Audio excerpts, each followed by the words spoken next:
10ই November আমরা চলে বসেছিলাম হাওড়া থেকে তারকেশ্বর লোকালে। আর ট্রেনে করে গিয়ে বাবার থানে পুজো দেবো বলে আজকে তারই কিছু মুহূর্ত তোমাদের সাথে ভাগ করে নিলাম। চলো দেখে নেওয়া যাক আজকে তারকেশ্বরের কিছু মুহূর্ত, যে সমস্ত মুহূর্তগুলো আমি আমার ক্যামেরা বন্দি করেছি তোমাদের জন্য। চলো ট্রেনে করে চলেছি তারকেশ্বর। তারকেশ্বর যাওয়ার রাস্তাটা কিন্তু খুবই সুন্দর। প্রকৃতি অসংখ্য নমুনা ছেড়ে রেখেছে। তার দিগন্ত বিস্তৃত মাঠের ওপর ধান ক্ষেত, অনেক জায়গায় তো ধান কাটাও চলছে। সেই সমস্ত ছবি তোমরা দেখতে পাবে তারকেশ্বরে। চলো পৌঁছে গেলাম তারকেশ্বরের মন্দিরের সামনে। তারকেশ্বরের মন্দিরের এটা সামনের গেট। আর এটা হলো সেই মাঠ, যে মাঠে দিগন্ত বিস্তৃত ধান ক্ষেত, কলা বাগান আর অসংখ্য সবুজ ঘাসের মধ্যে যেন সকালের স্নিগ্ধতা আর মানুষের মধ্যে মনোরম পরিবেশে সকালে শান্ততা প্রকৃতিকে উপভোগ করতে করতে চললাম তারকেশ্বর। চলো তোমরাও চলো আমাদের সাথে তারকেশ্বর এই ভিডিওটার মাধ্যমে। ট্রেনে চলছে মাঠের মাঝখানে, অসংখ্য গাছপালা গাছ দিয়ে চলে যাচ্ছে, যেন প্রকৃতিকে সময়ের সাথে সাথে ছোটো ছোটো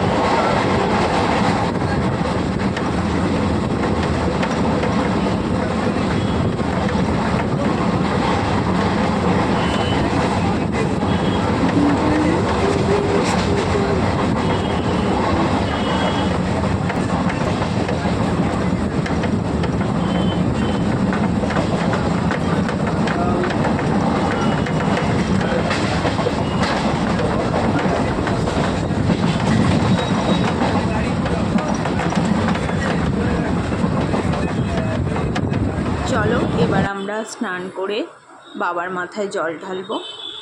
আমি আর মানু দুজনেই আছে, ওর বাবাও আছে, তিনজনে মিলে আমরা বাবার মাথায় জল ঢাললাম। যেহেতু ওখানে ফোন ক্যামেরা এই সমস্ত কিছু অ্যালাউ করে না, সেহেতু এগুলো সমস্ত কিছুই আমাদেরকে ব্যাগের মধ্যে রেখে ওখানে ভিতরে ঢুকতে হয়েছিল।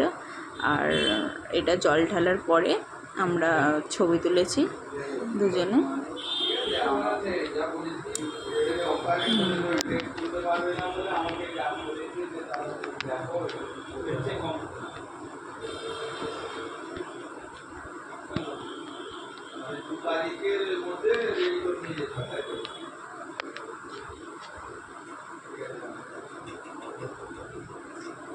এবার আমরা জামা কাপড় পরিবর্তন করে তারপরে মন্দিরটার আশেপাশে সমস্ত কিছু ঘুরে ঘাড়ে দেখছিলাম। আর চলো তোমাদেরকেও দেখাই সমস্ত কিছু আমার এই ফোনের মাধ্যমে।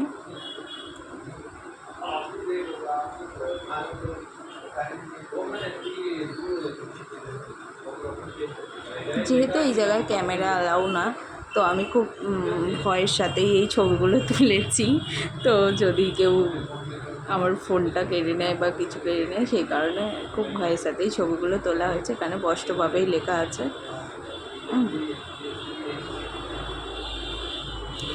এটা হলো ওই দুধ পুকুরের সামনে কিছু জলের ডালা কেনার জায়গা, যেখান থেকে তোমরা ডালা টালা কিনে পুজো দিতে পারো।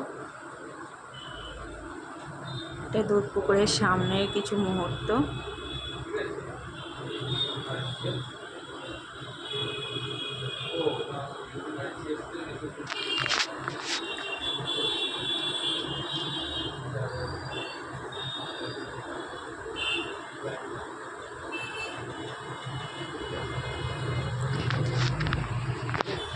এবার পুজো দিয়ে কিছু রাস্তাতে হাঁটছিলাম আমরা, তো সেই সমস্ত নানা রকম জিনিসপত্রের দোকান, যে দোকানগুলো আমরা উপভোগ করছিলাম, দেখছিলাম কিছু কেনা যায় কিনা।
মাত্র আমাদের পুজো দেওয়া শেষ হলো। ব্যাগটা আমায় দাও, দেখুন তো মুছে ফেললি ব্যাগ আমার হাতে। দিদি দিদি নিচে আসছে ট্রেন ঢুকে যাবে, কাস্টমার তুলবো বাবা। দুজন আসুন, একশো আমি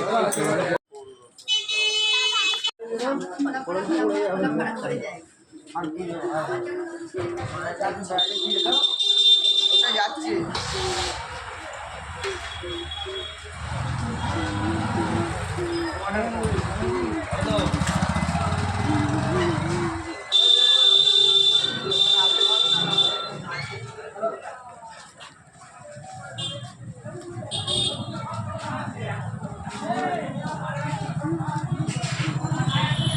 এবার চলো ফেরা যাক বাড়ির দিকে। আমরা 11:25 লোকাল ধরে আবার বাড়ির দিকে রওনা দিলাম, আর আবার হাওড়া স্টেশনে আসার জন্য